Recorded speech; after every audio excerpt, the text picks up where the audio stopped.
नागपुरात MAFSU amendment act 2023 जो आहे तो लागू करण्यात आल्यानंतर जो आहे विद्यार्थ्यांनी पुन्हा एकदा आंदोलन सुरू केलं आहे। मागील वर्षी सुद्धा अशाच पद्धतीने आंदोलन केलं होतं। महाराष्ट्र पशु व मत्स्य विज्ञान विद्यापीठ नागपूर यांच्या विद्यार्थ्यांकडून खरं तर नागपुरातील विद्यापीठाबाहेर हे आंदोलन सुरू आहे।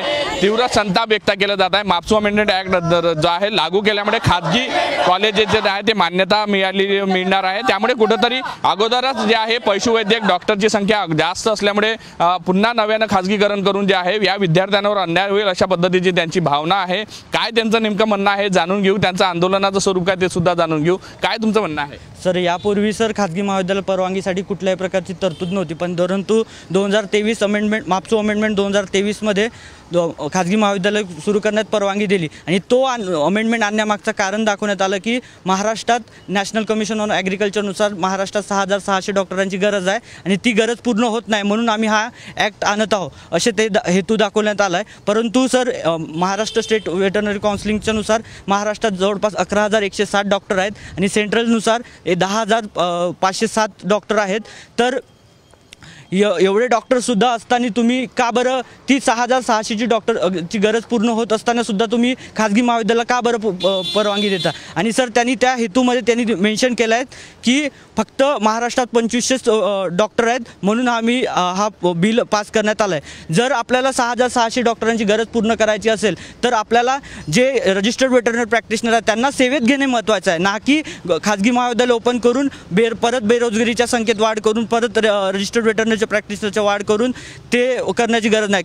हा कुठेतरी जो अमेंडमेंट आहे तो पूर्णपणे चुकीच्या डाटावर आधारित आहे, म्हणून तो पूर्णपणे रद्द करण्यात यावा ही आमची विद्यार्थ्यांची मागणी आहे। आणि या रिझन आणि बिलचा कुठल्याही प्रकारचा कनेक्शन नाही, त्यामुळे हा पूर्ण अमेंडमेंट इररेलेव्हंट आहे, म्हणून हा पूर्ण मापसू अमेंडमेंट 2023 रद्द करण्यात यावा ही आमची। तुमची आता पुढची भूमिका काय असणार आहे? 2 दिवसापासून तुमचा संप सुरू आहे, पुढे काय तुम्ही भूमिका घेणार आहे? कठोर भूमिका घेणार आहे आणि बेरोजगारांची संख्या वाढत आहे असं तुमचा दावा आहे, तर तुमच्याकडे त्याची काही आकडेवारी आहे?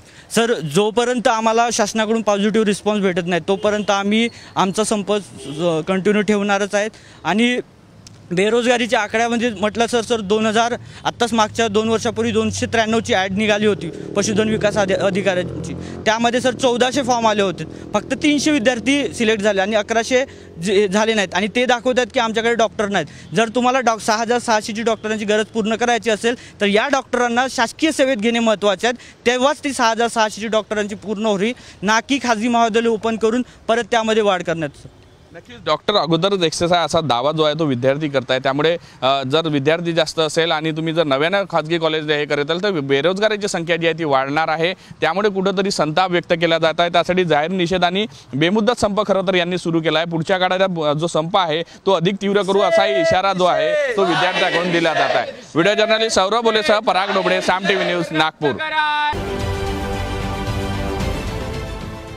देश विदेशातील प्रत्येक घडामोडींचे लाईव्ह अपडेट मिळवण्यासाठी आता साम टीव्हीच्या सर्व सोशल मीडिया प्लॅटफॉर्मला लाईक, फॉलो आणि सबस्क्राईब करा। तसंच सर्व नोटिफिकेशनसाठी बेल आयकॉन प्रेस करायला विसरू नका।